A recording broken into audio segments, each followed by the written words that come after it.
Good morning and welcome back to a summer vacation edition of the Teacher's Wake Up Call.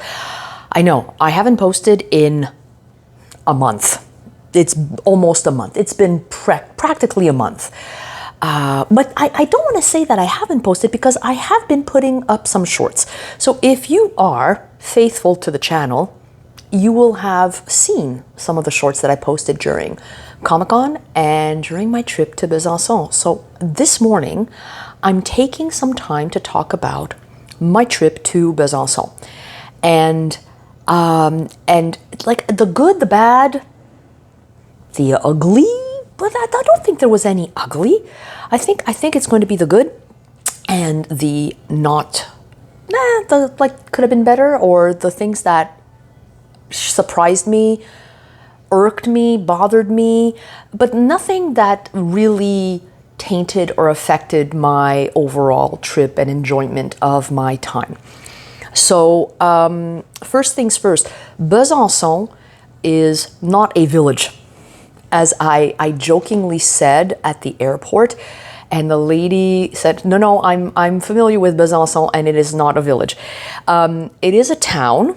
Okay, it has around like the whole agglomeration has 100,000 people more or less, and it has a university, and the university there is old. It's been there since 1450 something or 30 something. It's been there for a while, but the building in which we were doing our conference has been there since the late 60s, early 70s, if I remember my Google searches. It's a fascinating little town. It's built on, when I say old, it's like I'm saying 2,000 years old, okay? It's not like, oh my God, this is quaint, this is like 300 years old. No. This is way older than that. And I didn't go to the museum, but in the Fine Arts Museum that they have, there are Roman frescoes, Gallo-Roman frescoes and mosaics that they were able to salvage and find and salvage and keep. And it is old. It is a town that has a very rich history. So I got there on the 14th of July, which is Bastille Day. And when I say the entire town was closed, pretty much all the shops were closed, save for some convenience stores. Like, for instance, there's a smaller version of their main grocery store, which is Carrefour. They have a Carrefour Express that was open, but some of the smaller shops and all the other like clothing stores, boutiques, all of them were closed. So I get there and I do a beeline to the university. I get my things. It was very well organized, because you would think it's Bastille Day, it is a national holiday. They're not. No, they were there. Like it was very well organized. I got my stuff. I got my badges. There were presentations going on. I went to say hi to a couple of people, but I was exhausted. So it was a bit of a struggle for me to stay awake, but I managed to stay awake until 9, so I was able to function the next day and I had a good night's sleep. The hotel was quaint. I purposely chose it because it was close to the train station for my return, and it had AC. It was a very minimalist hotel, so it wasn't a luxury hotel. I'm fine with that as long as there's AC and there's a bed and there's a toilet. I'm fine, and I don't like sharing toilets in a hotel. No. So I made sure I picked something that had that hit those criteria, which I'm going to get to. Something like, it's important to always check the hotel website and not just Google, but I'm going to get back to that in a bit. My presentation the next day was a success. Despite the fact that the classrooms and the auditoriums where all of these things are happening, they have no air conditioning. So I had my neck fan, which helped, but I was drenched by the end of the day. I was soaked. It was an oven, but that was only for like Monday and Tuesday. My presentation on Tuesday, I basically, the way that they created the schedule is that if you are presenting a project, if you're presenting like research findings, if you're presenting a study, they give you a 30-minute block in an hour and you share that block with another person. And it just so happened that the person who was presenting after me was this lovely teacher from Tunisia, and her study, her project was the use of cartoons to teach French as a second language to elementary school children. And our findings and what we were presenting as outcomes to these projects were pretty much in sync. They were quasi-identical. And we hit it off. We got along famously. We befriended each other. We found ourselves like on LinkedIn and Instagram and all of those socials. And that was fine. That was great. Now, I was only there for part of the conference. The conference started on July 10th. I got there on the 14th for reasons, okay? I don't think it's necessary to go over these reasons, but like, yeah. So I got there. I didn't get the opportunity to network as much as I would have liked, but I did get to meet some people that I saw like during those last 4 days. Teacher from Japan, Austria, got along famously with this teacher, professor, I say teacher, maybe I should say educator, from the Netherlands. And she was a hoot. She loved the Quebecois accent, which should be called the Laurentian accent. Not because you're from the Laurentians, but it is along the St. Lawrence River, but that's the topic for another video. And she loved our expressions, and she wanted to learn. She was craving to discover more, which is great. It's amazing. Met a teacher who taught in Baltimore, but was representing Nigeria. He was wearing a Baltimore Teachers Union. And I said, êtes-vous vraiment de Baltimore? He said, oui, oui, oui. And then he says, mais je suis ici avec les délégués du Nigeria. It's like, okay. So that was amazing. That was a fun encounter. Oh, fun part about my presentation. I met a bunch of delegates, educators from Cambodia. There were about 15 teachers / educators / whatever, like from Cambodia. And they gave me and the other presenter during my block a Cambodian keychain, a gift. They gave us a gift. I was like, I kind of said, oh, no, I don't need a gift, but they insisted. So I took the gift. I don't know if that was the right thing to do, but I took the gift. They were super nice. And there was like a huge group of them. They were like maybe like 30 in total.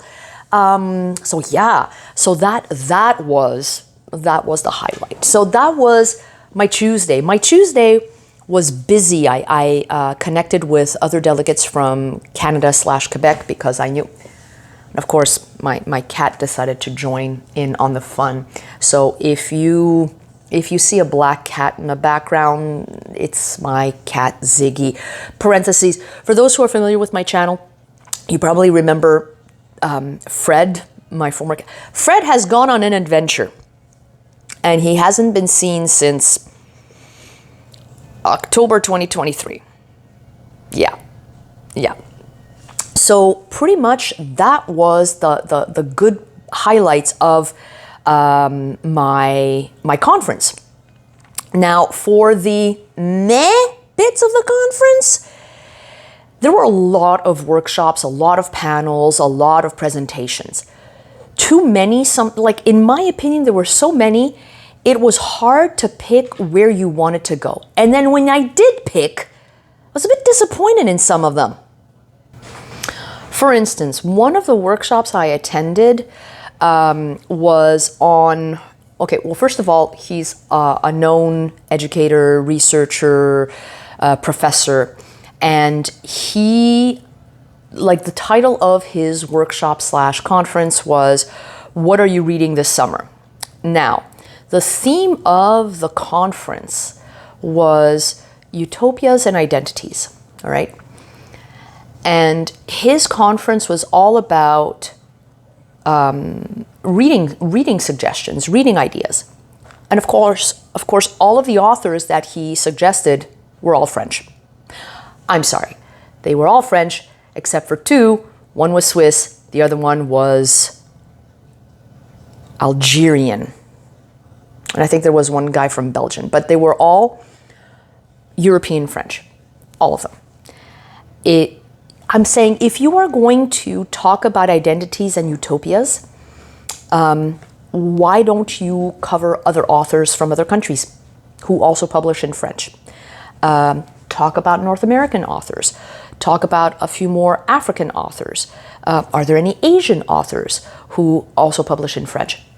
I mean, it's all fine and dandy to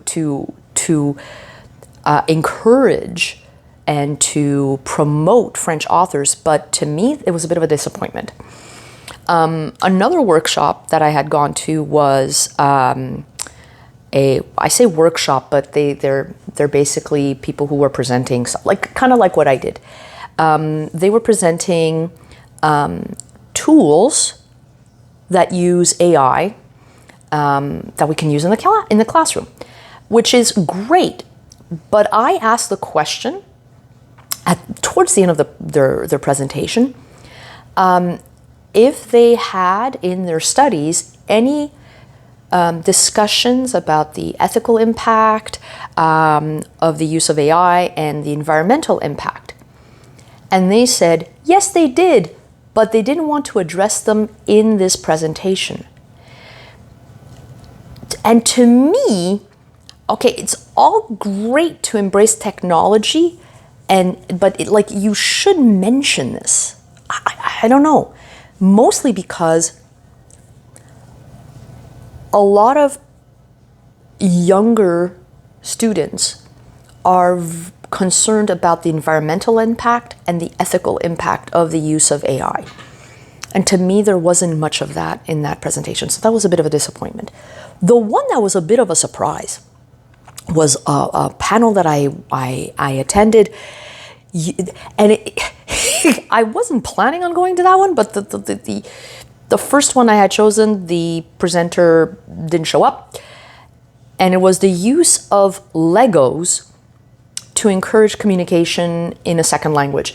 And I didn't know what to expect, but great for team building, great for student engagement. I loved it. It was unexpected. I wasn't planning on that, but there was a lot of teamwork and we had a blast. Another workshop that was a bit unexpected was a conference / panel that I attended where this guy he even made it clear that what he was presenting was very academic. But I sat through it and went, huh. And I told him at the end of the presentation, I'm glad to see now that I can explain in the meta language what I'm actually doing in my classroom. Thanks. And I was sincere about it because we spent a fair time joking because I was the only person from Quebec in that classroom attending his workshop. So there was a lot of commenting either on my end or on his end. It was fun, but it was one of the few academic type presentations I attended, and it was good. It was fun. So yeah, the fact that there were I don't want to say too many, but there were so many presentations, it made it hard to choose which one you wanted to go to. And there was always the risk. Some presentations are so context specific that you are unsure if it can be transferable to your own context. For instance, to use the example of the person I was presenting with, her presentation focused on French second language learners in Tunisia. I felt that there was a possible transfer of content, knowledge, understandings to the French Canadian / Québécois context. But would that have been the same for another presentation that focused, for instance, on the Senegalese experience or the Cambodian experience? Yes, there's always a way to extrapolate, but can you? Depending on the research, depending on the content, depending on how it's presented too. So it's always a bit of a crapshoot, and that was perhaps my other disappointment, other than the lack of AC in the classrooms. That was the other concern of mine, because like it was hot, but that was for the first part of the week. The later part of the week was fine. That was my thing. I also have issues about the length of certain ceremonies. A closing ceremony should not last 4 hours. It should not last 4 hours. It shouldn't be a 4-hour process. Like, I'm sorry, I cannot say sitting down in an auditorium for 4.5 hours. Okay? Like, I gotta pee, I gotta stretch my legs, and let me tell you, those auditorium seats might seem comfy. Oh, they're nice and cushiony, but you have zero leg room. Zero leg room. It's like, I can understand why some people left, and I did as well. I stayed until the end of the closing presenter, who was amazing. Philippe Mérieux, I'm massacring his name, but he was amazing. He talked about the different types of utopias in education. Strongly encourage that you find him online. He's got a website online, philippemerieux.com, I think. I've got it in my notes. And yeah, the length, like, please. Apparently the opening ceremony was 4.5 hours long too. I would have left for that one as well. It's like, come on, people, come on, all right.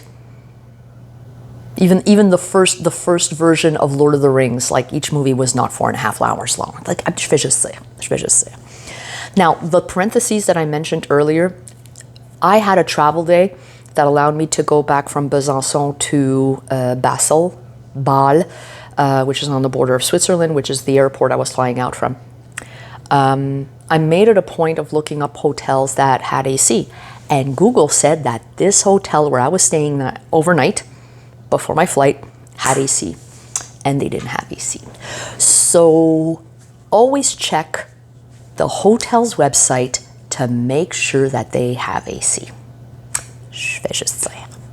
So that was my my recap of my trip. Oh, and I saw the sights. I took a lot of pictures. And if you follow me somewhere on Instagram, you probably saw them as well. So yeah, I am going to be making another video, possibly next week, about my anime update, because I started watching a couple of other animes.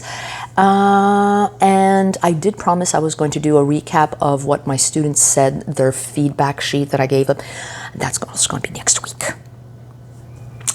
Hopefully I'll have the time to film. Maybe I'll film it tomorrow and I'll post at some point next week. On that lovely note, folks, stay cool, stay hydrated. It is hot and humid in my neck of the woods. Make sure you stay safe. Have yourselves a lovely day.